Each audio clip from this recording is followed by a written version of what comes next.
Hey everyone, Swapnil from thinkdigit.com, and today I will be doing a video review for the Fujifilm X20.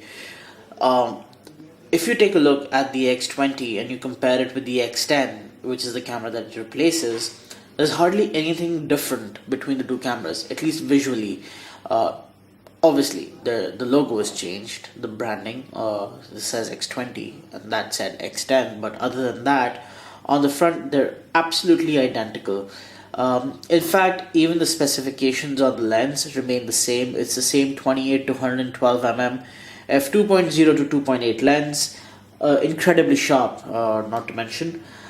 So where have the actual changes happened? The real changes with the X20 are all on the inside. It includes a new X-Trans 2 Cmos sensor, which is essentially a backside illuminated sensor and has phase detection pixels built in. So this camera employs both phase and contrast detection. It has an EXR2 chip that applies lens correction data in real time as you're taking photos. So what that does is essentially it removes chromatic aberration and any sort of vignetting that might be occurring due to the lens. The lens itself is extremely good as far as distortion control goes, so shouldn't have to worry too much about that. What Fuji's also done on the back is included a Q button, which is straight out of the X Pro 1 and the XE1, which gives you direct access to the most important features of the camera. Along with that, what's also changed, and this is something that we really wanted, is the Viewfinder now has an electronic information display. So earlier the viewfinder essentially just gave us a view of what the lens, it didn't give us a view of what the lens was seeing, but rather what the actual viewfinder saw, but there was no settings being displayed. But now with the X20 you can see the settings as well. That's about what's changed with the X20 with respect to the X10. These are the important changes.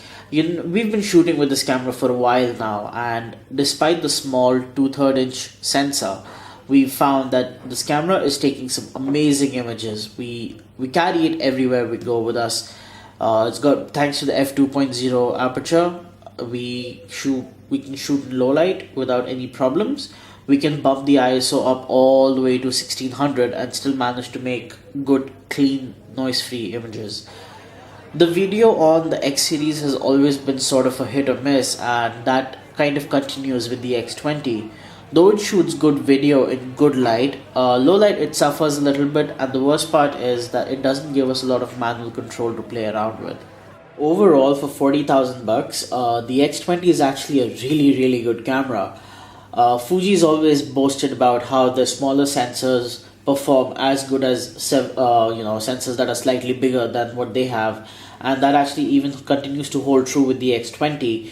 We see this camera match performance of the Sony RX100 without a shadow of doubt.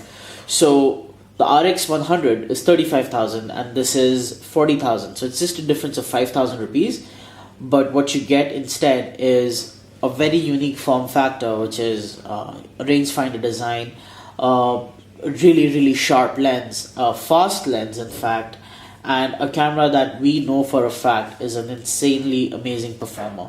So whether you want to spend that 5 grand extra or not is completely up to you, but we recommend that you do.